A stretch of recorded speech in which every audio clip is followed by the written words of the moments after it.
Ce qu'il faut savoir sur le Règlement général sur la protection des données. Le Règlement général sur la protection des données, ou RGPD, reprend l'essentiel du framework de management des données tel que défini par l'ancienne directive de 1995 et quelques jurisprudences importantes de la Cour européenne de justice. Il y a certes des nouveautés à l'image des sanctions financières, mais il n'y a pas lieu de s'alarmer ou de bombarder tous vos contacts de mail pour collecter un consentement formel dont vous disposez déjà si vous avez par le passé fait les choses dans les règles. Enfin, il convient de rappeler qu'il est focalisé sur les données personnelles et non les données en général. Le principe de cette vidéo est de dédramatiser le RGPD, de vous indiquer les points importants afin de vous permettre d'être en conformité, registre des traitements et délégué à la protection des données, sans passer par des dépenses bien souvent insoutenables pour la majorité des organisations. Un petit rappel cependant, le format du règlement implique, pour chaque pays membre, une applicabilité directe et en l'état en droit local. Les textes qui font foi sont donc les textes européens, le règlement en tant que tel et les interprétations du Comité européen de la protection des données.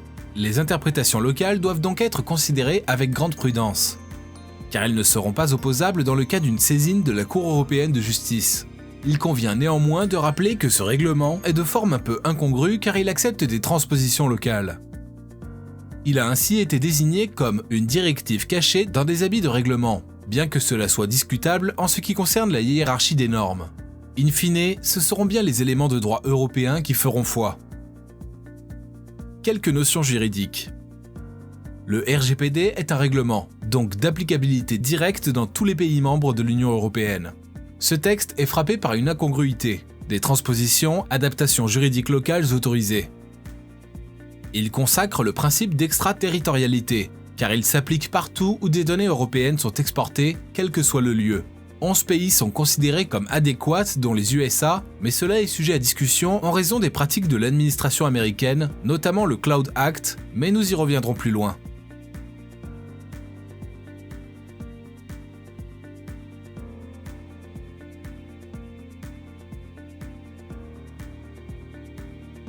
Ce qui change avec le RGPD.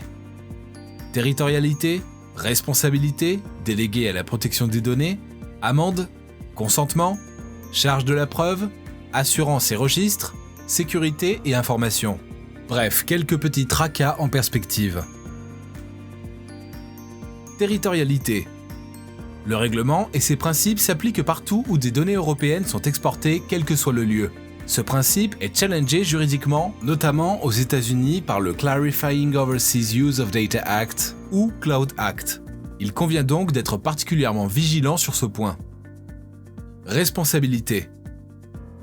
Le règlement introduit le principe de la responsabilité des collecteurs, processeurs de données, ceux qui utilisent et ou collectent des données, qui doivent assurer la validité, la véracité et surtout la sécurité des éléments qu'ils collectent, utilisent, fusionnent, etc. L'utilisation de prestataires de collecte ou de traitement de données implique de vérifier que ces derniers sont en conformité, d'obtenir contractuellement une obligation de résultat sur un certain nombre de points, sécurité, information, afin que chaque processeur puisse répondre à ses propres obligations dans le cadre d'une chaîne de preuves et de responsabilité opérationnelle. Chaque structure doit déclarer auprès de son autorité nationale un opérateur qui sera le garant de cette responsabilité. Il s'agit du DPD, le délégué à la protection des données, ou DPO en anglais, le Data Protection Officer. Le DPD doit disposer d'un budget, disposer d'une capacité opérationnelle d'audit, rapporter directement à l'autorité institutionnelle compétente, conseil d'administration, etc., et être indépendant de sa hiérarchie sur les sujets de gestion des données pour éviter les conflits d'intérêts. Son mandat est limité dans le temps et dans sa capacité d'être renouvelable, 2 fois 3 ans au maximum. Amende. Le règlement introduit la possibilité d'amende. À cela peuvent se coupler des amendes administratives imposées par l'autorité locale. Mais attention, ces amendes ne seront applicables qu'en cas de volonté manifeste de fraude. Consentement. Les données personnelles collectées et traitées doivent être actives, c'est-à-dire non obsolètes. Il faut déterminer dans le cadre du registre de traitement des données, autrement désigné comme un plan de gestion des données, la durée nécessaire de conservation des données qui sera la base de la durée de consentement au traitement 2, 3, 5, X années. Le consentement doit être formel et non forcé. Par exemple, en cas de collecte du consentement par un formulaire web, il ne doit pas y avoir de case d'opt-in précochée. Il doit donc couvrir la nature des données collectées en fonction des besoins du collecteur et en évitant la collecte de données non nécessaires, par exemple la couleur des yeux de votre chat. On appelle ceci la data minimization, ou encore une collecte fondée sur le strict besoin d'utiliser cette donnée. L'usage qui sera fait de ces données, y compris la potentielle transmission à un tiers, la durée de conservation. De même, il doit expliciter comment la sécurité et la confidentialité des données seront assurées. Privacy by design, privacy by default. Le consentement doit être dans un langage compréhensible pour la cible. En cas de consentement recueilli auprès de mineurs, ceux-ci doivent être reconsultés à leur majorité. Le cas échéant si les données n'ont pas fait l'objet d'une pseudonymisation et ou anonymisation. Charge de la preuve. Une des grandes caractéristiques du règlement est de transférer la charge de la preuve des acteurs publics de contrôle vers les organismes collecteurs et traitant des données. Ce transfert implique la mise en place d'outils administratifs, registres de traitement des données, plans de gestion des données, application des principes de privacy by default et design. Il faut donc être en mesure de prouver sa conformité par tout moyen. Dans cet esprit, il est recommandé de mettre en place un code de conduite relatif au traitement des données, article 40, dont il appartiendra au DPD d'assurer la maintenance. Assurance et registres. Toutes les opérations de traitement de données à caractère personnel doivent faire l'objet d'une inscription à un registre interne, autrement appelé le registre de traitement des données. Ce registre constitue à la fois la base documentaire d'audit et surtout un élément probant de la bonne foi du collecteur-processeur. Il est rendu obligatoire par le règlement. Il est recommandé d'intégrer ce document dans une analyse plus générale appelée plan de gestion des données. Cela permet d'avoir une vision robuste de la façon dont les données sont traitées au sein de chaque organisme, au-delà des données personnelles. Cela évite aussi un traitement différencié et renforce de ce fait la sûreté globale des opérations data.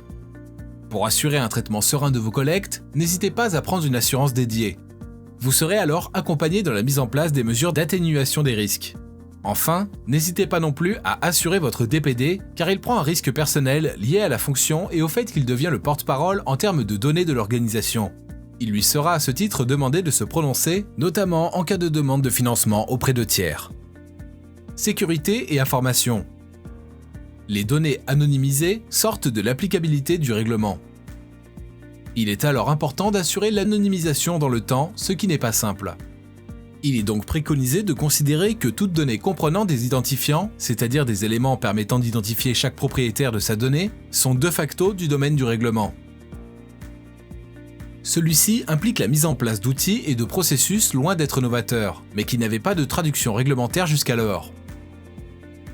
Il s'agit notamment des notions de privacy by design by default qui impliquent de déployer des processus de traitement des données personnelles robustes avec un focus sur les problématiques de sauvegarde de la vie privée.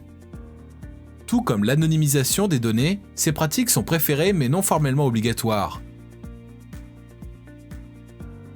Il est par ailleurs rappelé qu'un rapport bénéfice-risque, au travers par exemple d'un Privacy Impact Assessment, ou PIA, ou d'un Data Protection Impact Assessment, DPIA, doit être réalisé eu égard aux mesures de sécurité appropriées à chaque traitement de données personnelles et que les coûts de mise en œuvre sont pris en considération, article 32.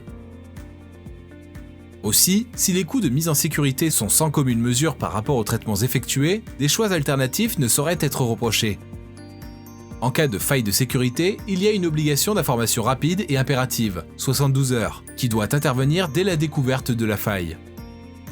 Il est important d'anticiper ce risque et de prévoir une communication de crise adaptée, communiqué de presse, mesures de sauvegarde et de préservation. Allez plus loin. Pour aller plus loin, notre formation, les essentiels de la RGPD, revient en détail sur l'ensemble des notions évoquées ici. En 2 jours, vous disposerez de toutes les compétences et documents pour sécuriser et organiser votre politique data. En savoir plus, contactez-nous